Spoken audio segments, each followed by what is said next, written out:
Yo, what is up guys, Grim here, and in today's video we're going to be checking out just how good all of those new chase uniques that GGG added in the 3.16 patch turned out. Is anyone actually using any of these things? Well, we're going to find out exactly what they're using for in today's video, and of course we're going to go over just how useful they are. So without further ado, let's get into it. So a quick recap, what were the new uniques and how rare did they end up being? Well, let's take a look at the first one here.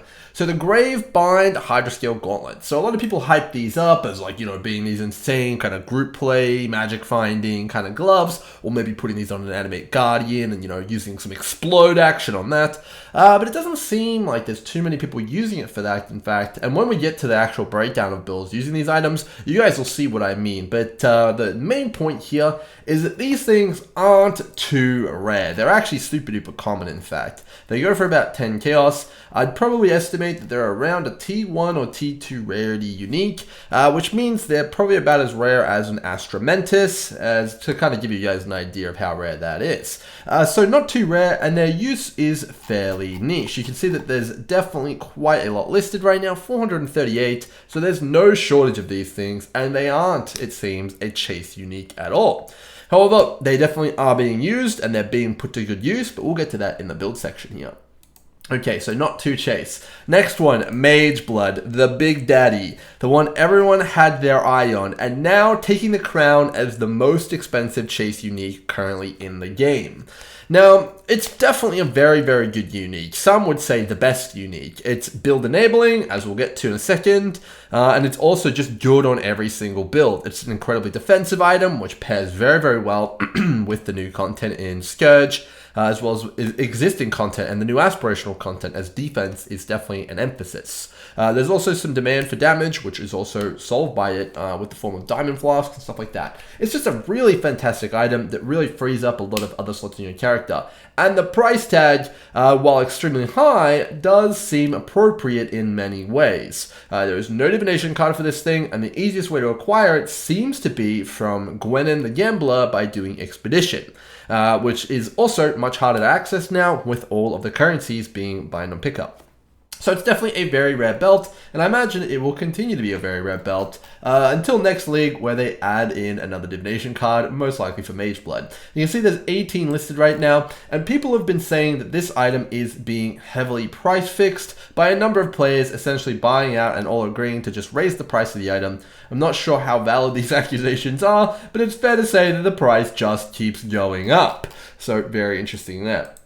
Alright, next up on the list, we have Alltolls Vow here, which is the new Uber Breach unique. And you can see this thing is incredibly expensive. There's only 8 listed, so it's about on the rarity of a Mageblood. And this thing, I would guess, and what people are saying, is 100% dropping off of all of the different flawless Breachstone bosses. So, that's Flawless Toll, Ash, Zoth, Ulnatul, as well as Chayula. And this thing is definitely well and truly up there in terms of the price, coming close to, even Headhunter in terms of its price bracket. So a very expensive item, and we'll see just how good this thing is when we get to the build section here. But it's fair to say a lot of people are using this thing, and a lot of people are seeming to get a lot of value from it. It's a very interesting item, and I think a lot of people undersold just how good this is when you actually do kind of look at it from face value. I think overall it might come down in price eventually, but right now it is sky high, and the supply seems very, very low. So pretty interesting. The next one we have here is Stranglegasp, which is going to be a little bit more difficult to look at what builds are actually using this, because the majority of players who acquire Stranglegasp anoint it with their chosen anoints, and then they brick it. Using corruptions, most likely with a corruption chamber to achieve an influence, and then they craft on it from there using the new Tainted, Exalted, and Chaos Orbs. And that's not searchable through PoE Ninja, so I'm sure there's a lot of people using this in its bricked state, but it's pretty hard to actually find that, as you'd have to look for a 4 anoint amulet, and I wasn't prepared to go that far. But it's fair to say that this is also a very good amulet. However, The location of this one is a lot more accessible. There's not many of them on the market, but it's from the Uber Blights, which are actually doable by most characters in the game using Tripolar Bear's strategy. You can pretty much completely clear the Uber Blights just with the towers alone, meaning this is a very accessible chase unique. While very rare, it's probably about as rare as Badge of the Brotherhood used to be. However, there's not a whole lot of people using this right now, so I imagine that's probably why the price is so low. I expect this one to probably become more expensive in the future, but overall there's definitely a reasonable supply coming into the market, as blighted maps are obviously always hot, and then also the Uber Blights are reasonably easy to do and definitely widely available. Cool. Next up we have Stasis Prison. The rarest of all uniques in the game right now. There's only 2 in existence on the trade site right now online. So it's fair to say these things are mega rare, like mega turbo rare. The only place they come from is from the new emblems. Wow, ping, ping, ping. The new emblems, so the unrelenting emblems, and those are very, very difficult to run effectively. You need a very specific character, and a lot of times you actually need to have multiple people in your party to support you in doing that endeavor. But it's fair to say the barrier to entry on even getting in the door to maybe even get a shot at acquiring Stasis Prison is at least a headhunter, and most likely some sort of a clear speed beast character. So obviously getting any good chance at getting one is very rare, and if it's on any sort of rarity as the actual other 2 uniques from the Uber content, the Stranglegasp and the Alltolls Vow, it's definitely very, very low in supply, as not many people do the 5 ways. So pretty interesting item. When we get to the actual breakdown of builds, no one over the level of 94 is currently using this in softcore trade or hardcore trade.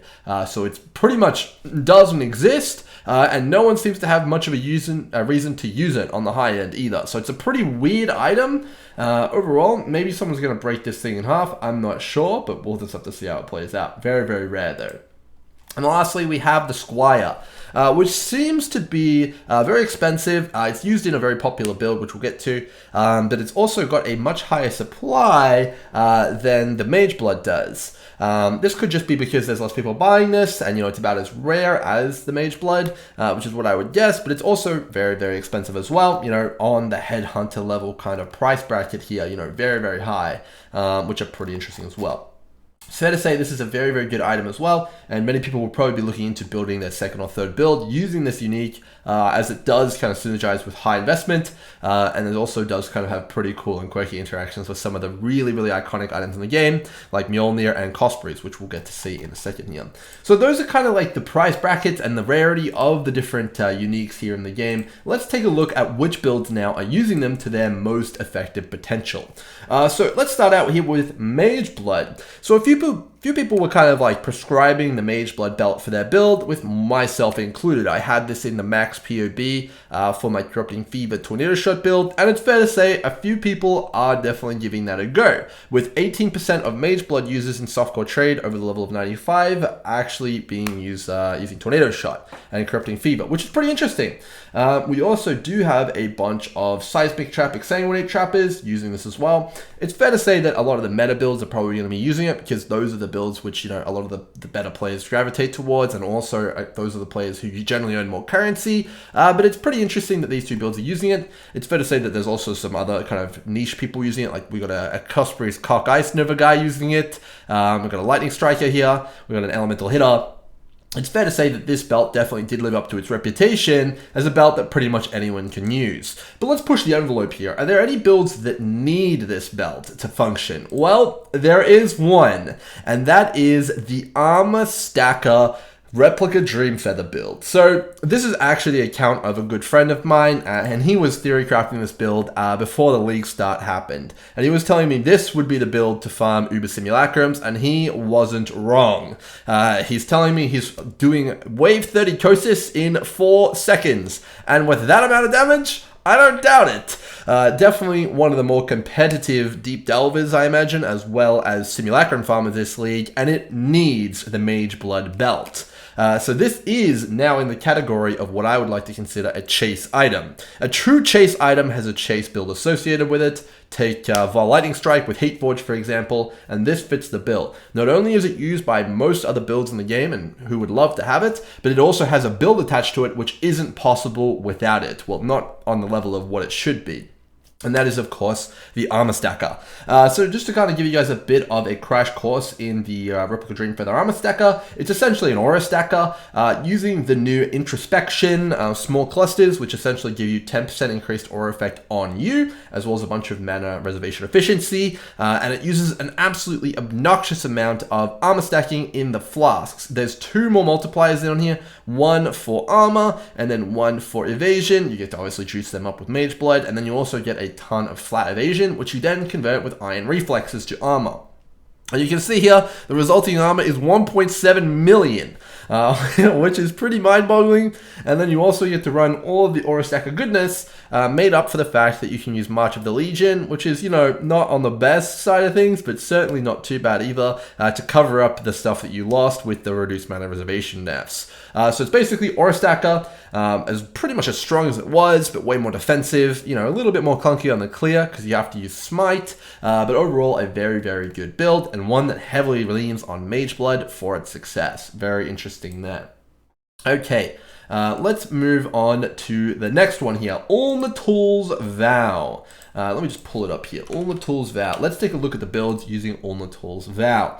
Well, it's predominantly lightning strikers as well as skeleton players, which is pretty interesting. 2 almost polar opposite builds are opting to use this very interesting amulet, which essentially gives you a 7 link on your chest piece. If you obviously just take a look at the amulet here, it's basically socketed any support gem, and then you get a pile of resistances, which is divinable using divine orbs. It's basically a Venter's Gamble kind of resistance setup here, give you negative or positive, and then you also get that 7 link.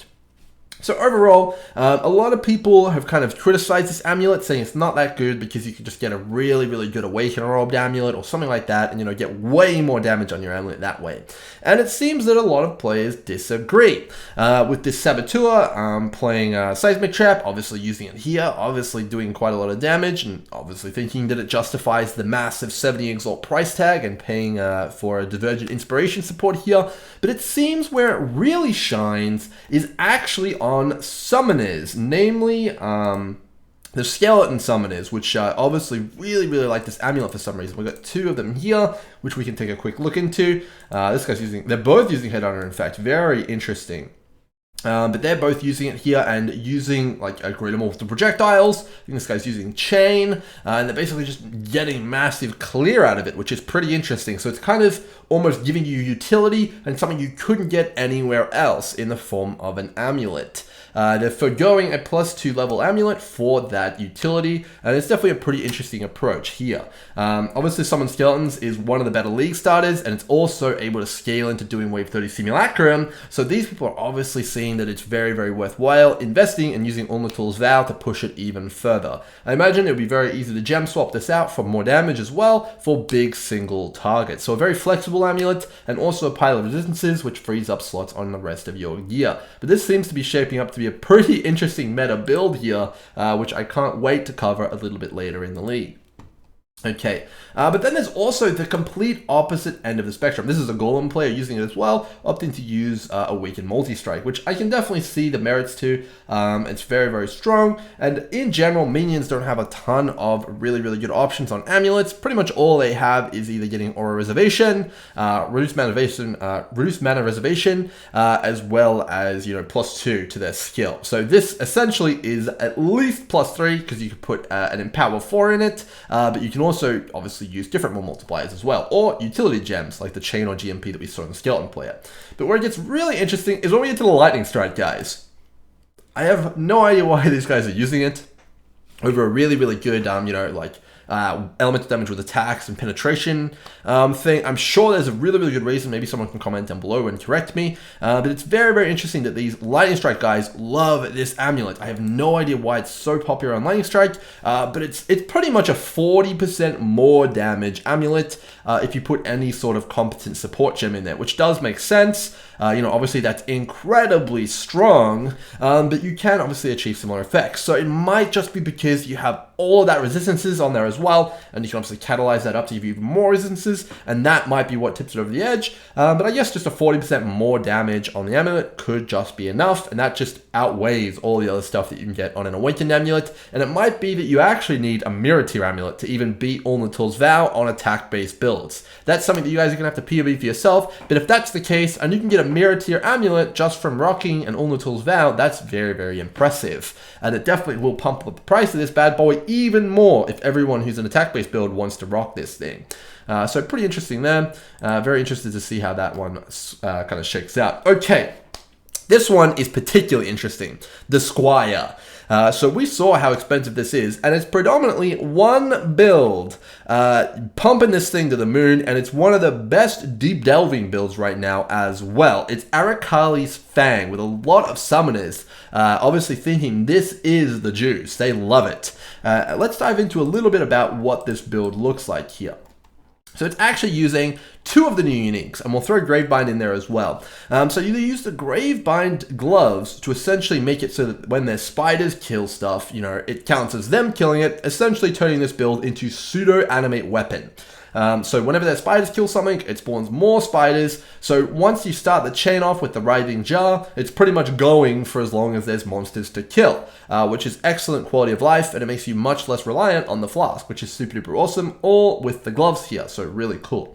But the main thing we want to talk about here is the Squire, essentially turning Arakali's Fang, which was balanced around having a 3-link, into a 6-link, obviously increasing its power dramatically by 3 or 4 times at least, I'm sure. With the way that support gems scale. So you can see here that this person is going poison. In fact, I'm not exactly sure how Arakali's Fang works, but it's fair to say that all of the builds look very, very similar to this one. They're all using exactly this helmet, these gloves, and obviously the 2 weapons, as well as the chest piece, which is pretty interesting. It seems like this is a pretty fairly defined build now, and they also like to rock a Manu's Gaze, which gives them even more damage over time multiplier for their minions. This is, as I mentioned, one of the better deep delving builds right now. One of the highest depths, I believe, is an Arakali's Fang build, and a lot of people seem to be swapping over to it, and this build definitely seems to be gathering a lot of speed.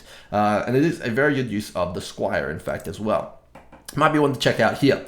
Now, obviously, there's the other end of the spectrum. Again, lots of people are having a lot of fun with these uniques, and this guy specifically, I wanted to point out, is having an absolute blast with it. So he's got a wand here with crit strikes, elemental damage with attacks, as well as faster attacks as socketed stuff on his wand. And then he has, of course, Kinetic Blast. We can add Lightning as well as Innovate. So he's already rocking a 6-link, and then he turns it into a 9-link using the Squire here, which is very, very interesting. Now, his damage isn't actually that crazy, unfortunately, so I'm not sure how competitive this is, but I thought I'd pick on it and make a bit of an example of it because it is very, very cool, and it does highlight the possibilities. Now, I think he'd probably have a lot more success just using a normal, just really, really strong in-stacking or normal lightning kind of wand here instead of going crazy with the Squire, but overall it is pretty interesting to see, and maybe he's found out something that we don't know yet. But I'm sure that when you start getting some really crazy wands, maybe ones that have like all 3 of the mods as well as really high rolls on everything else, maybe not with the lightning res or anything like that, you could start to get into some pretty crazy territory, and this actually might be the combo to go for in the future here. But it actually does also conflict with the Alltolls Vow, because this one wants you to kind of stack all your gems on your weapons, and Alltolls Vow wants to stack them all on your chest. So pretty interesting different kind of separation of approaches here for the attack-based builds that we're seeing here in the league. So pretty interesting there. All right, next up we have the other one here, Mjolnir. Mjolnir, again, is balanced around having 3 support gems in your Mjolnir here, 2 support gems in your Mjolnir here, because you have to put the socketed attack in there, so you've got basically a 3-link. But obviously with the Squire, you can turn that into a 6-link, which makes it far, far more powerful. And just like Arakali's Fang, this is seeing a lot of popularity. The main builds using the Squire are indeed actually, the Arakali's Fang, as well as the Mjolnir builds here, with a few other honorary mentions, coming in much, much later, like Cosper's Malice. But overall, those are the kind of builds using it. It's pretty interesting. I don't think we've seen anything yet. I think once a lot of the big build creators finally get their hands on these more expensive items, we'll truly see them flourish, and overall, they'll probably, kind of spread into more widespread adoption, and we'll really unlock the potential of these and see where they go. Okay, so the last one here, as I mentioned, is Stranglegasp. It's very, very difficult to actually know what people are using this for, but a few people are rocking it just with the 4 anoints, which is pretty interesting. This guy here is just anointing 4. He's got an absolutely absurd amount of flicker strike damage without a Shaco, which is pretty interesting here. But it's fair to say that this is a very good amulet, and if he corrupted this and bricked it, he'd probably have even better results. He probably just hasn't gotten around to it yet, or isn't aware that this is a possibility. So I fully expect that everyone anointing this thing is going to basically throw a Vow Orb straight at it without any hesitation, or chuck it in a corruption chamber. So those are the chase uniques. To kind of sum it up here, guys, sorry about the whoops, but they are well and truly living up to the hype, with tons of people using these things, tons of people getting a lot of really cool, unique builds out of them. They're enhancing builds, they're creating new builds, and there's massive demand for them, and they're truly rare, meaning there is chase back in the game. So if you enjoyed the video and you want to see more content, plenty more is on the way. Make sure you subscribe, like, and let me know if you're using any of the new uniques, or overall what you think of them down below. Hope you guys enjoyed the video. Stay tuned for more, and until next time, cheers.